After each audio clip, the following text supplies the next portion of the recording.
한발 앞선 수능 경쟁력 국어 강사 김다리입니다. 고등학교 올라가면 국어 너무 어렵다, 수능 국어 정말 어렵다 라는 말 지겹게 들으셨을 겁니다. 그런데 막상 지금 중학교도 졸업하지 않은 이 시기, 고등학교 국어 공부를 해야 하는 시기인가? 한다면 어떻게 공부를 해야 할까? 좀 막막함이 있으실 것 같습니다. 해서 고등학교에 올라갔을 때 좀 더 경쟁력을 가지고 좀 더 자신감을 가질 수 있는 공부 방향 안내해 드리고자 합니다.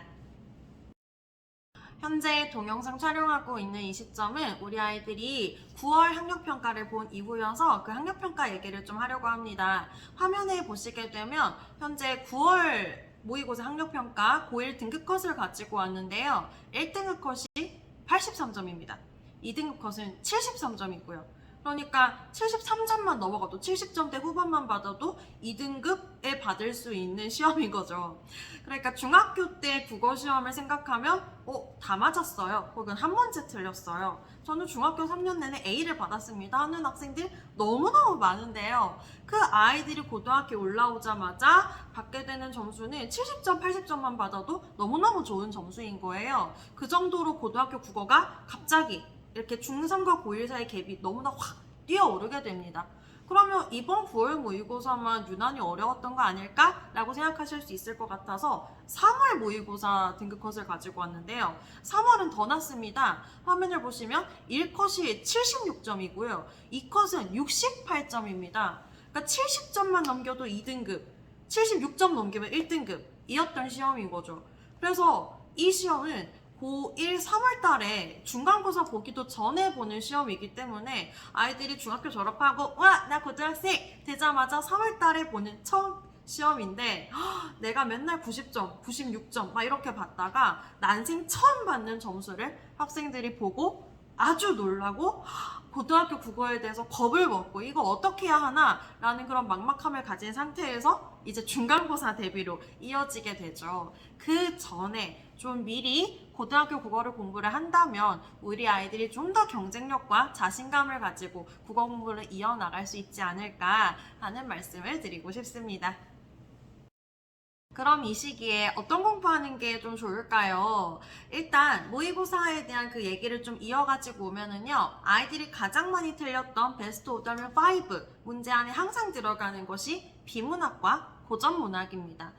문학에서도 현대문학, 고전문학 다 아이들 못하죠. 어려워하는데 그래도 중학교 때는 현대시나 현대소설이나 현대문학을 공부한 어떤 좀 짬밥이 쌓여있는 상태예요. 근데 고전문학을 공부한 경험이 너무나 부족한데 모의고사에는 당장 고전문학이 나오다 보니 아이들은 고전문학 읽는 것조차 이 아래야 뭐 이런 게 나오면 이걸 어떻게 읽어요? 읽지도 못하니까 당연히 무슨 뜻인지 알 수 없고 문제풀이는 더더욱 어려움을 느끼게 되죠. 그래서 첫 번째는 고전문학을 굉장히 어려워하고요. 두 번째는 너무나 많이 들으셨을 것 같아요. 수능 국어 어렵다 하는 말 중에 가장 큰 요인은 비문학일 텐데요. 우리 고1 학생들도 비문학에서 가장 많은 오답이 나오고 있습니다. 그래서 이 시기에 어떤 공부를 좀 해나가면 좋을까라고 했을 때 고전문학과 비문학 두 가지를 선정을 했습니다. 고전문학에는 고전시가와 고전소설이 있는데요. 고전시가는 낯선 말인데 심지어 함축적인 의미가 있으니까 더 아이들 읽기가 어렵고요.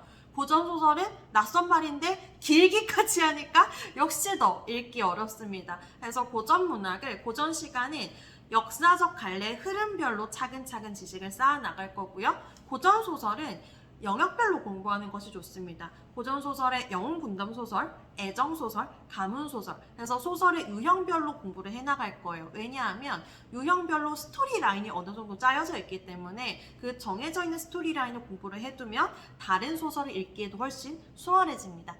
그리고 비문학은 문제 유형별로 접근하는 방법을 좀 공부를 해볼 겁니다. 그래서 지문을 읽은 다음에 내용일치 문제를 우리가 한번 풀어보자. 그리고 이걸 조금 꼬아가지고 추론 문제를 낸다면 어떻게 꼬아서 내는지, 어디까지 정답이고 어디서부터 오답인지 우리 한번 훈련해서 판별을 해보자. 그리고 정보들 간의 관계를 파악한다던가 사례에 적용한다던가 그리고 경제 같은 그래프 읽는 문제 한번 풀어보자. 이런 식으로 비문학은 문제 유형별로 공부를 좀 해나가려고 합니다. 수능 어드밴스 기간에 우리는 고전 문학과 비문학을 공부할 거고요. 그리고 기말고사 기간엔 4주 휴강을 할 겁니다. 기말고사 보고 나면 중학교에서 요구하는 시험이 다 끝난 상태이기 때문에 아직 방학을 하지 않았더라도 학생들의 시간적인 그리고 심리적인 여유가 좀 더 많아진 상태이고요. 이때 공부의 밀도를 좀 더 올려나가면 좋겠죠. 그래서 이 수능 레벨업 기간에는 문학 개념어와 비문학 공부를 이어나갈 텐데요. 문학 개념어라고 하는 것은 작품 공부하는 것 말고요. 작품이 지문에 제시된 다음에 1번, 2번, 3번, 4번, 5번 문제에서 출제되는 용어를 공부할 겁니다. 이 개념어를 몰라서 고등학교에 올라왔을 때 문학을 굉장히 어려워하는 학생들이 많기 때문에 이 시기에 딱 잡아주는 게 좋고요. 그 다음 비문학은 조금 더 이제 레벨을 올려서 지문 유형별로 지문에는 인문 영역, 사회 영역, 과학, 기술, 예술 영역이 있는데 영역별로 지문의 구조는 어떻게 이루어져 있고 그 구조별로 우리가 어떻게 접근해서 문제에 공략하고 풀어나갈 수 있을지에 대한 공부를 이어나갈 겁니다. 그리고 이제 1월과 2월은 이제 정말 방학이죠. 굉장히 시간적 여유도 많고 학생들은 학생들대로 고등학교 입학 전이기 때문에 한껏 긴장이 확 되어 있는 상태입니다. 제가 볼 때는 거의 고3 때만큼 막 이렇게 집중도가 올라가 있는 상태라서 굉장히 밀도 있는 공부의 진행이 하기가 좋은 시기인데요. 1월 달에는 도구문법과 고등 내신 필수 문학작품을 공부할 겁니다. 고등 내신 필수 문학작품 공부하는 건 말만 봐도 이해가 되실 것 같고요. 도구문법이라고 하는 것은 이제 고1에 올라가게 되면 필요로 하는 문법들이 있습니다. 그 문법을 배우기 위한 도구에 해당하는 문법인데요. 그거 좀 쉬운 거 아니야? 라고 생각하실 수 있겠지만 저 도구문법이 되어 있지 않아서 학생들이 1등급 받을 친구들이 2등급을 받게 되고 킬러 문제에서 많이 틀려오는 그런 친구들이 많습니다.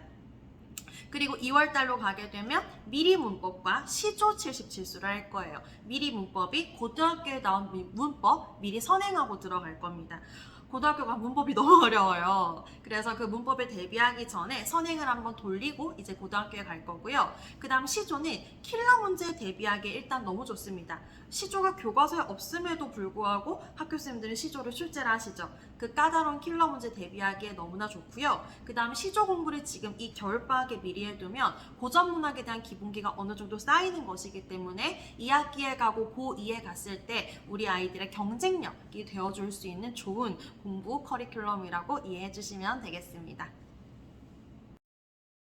강의 특징 학생관리 설명드리고 영상 마무리하려고 합니다. 제 강의 특징은요. 첫째, 중3 학업 과정을 고려하여 고등학교 입학 전 꼭 필요한 공부들로 이루어진 강의입니다. 고등학교 국어에 대한 막연한 두려움에서 자신감으로 바뀌게 되는 공부이고요. 쉽고 재미있고 명쾌합니다. 꾸준한 공부 습관을 잡아나가는 과정, 공부의 관성을 잡아나가는 과정입니다. 그리고 학생관리 설명드리면은요. 첫 번째, 매주 주차 테스트를 치르고 이에 대한 결과를 학생, 학부모, 강사가 공유함으로써 우리 아이의 성취도를 파악하고 앞으로의 학업 계획을 같이 수립해 나가고 있습니다. 주차별 과제집을 통해서 꾸준한 공부가 이루어지게끔 학생들을 유도하고 있고요. 전화문자 카톡 언제든 열려있기 때문에 학생들이 편하게 질문하고 저는 언제든지 답변을 친절하게 해주고 있습니다. 매 수업 복습 영상을 제공해서 부족한 부분에 대해선 집에서도 공부할 수 있게끔 영상을 제공하고 있습니다. 마지막으로 수업 전후 30분을 활용해서 이제 30분이 1시간 정도 활용해서 학생들의 개별적인 학업 상담이라던가 아니면 선생님 저 지난번 수업 들을 때 비문학 좀 어려웠는데 저 읽기 조금 더 해주세요 이런 식으로 요청하는 친구들이 있고 아니면 제가 테스트를 본 다음에 누구누구야 우리 수업 끝나고 여기 공부 좀 더 할까 이런 식으로 개별적인 공부가 추가적으로 이루어지고 있습니다. 하여 아이들의 학업 성적의 향상을 위해서 최선을 다해서 수업 준비, 자료 준비하고 있으니까요. 많이 보내주시면 감사하겠습니다. 고맙습니다. 김다래 강사입니다.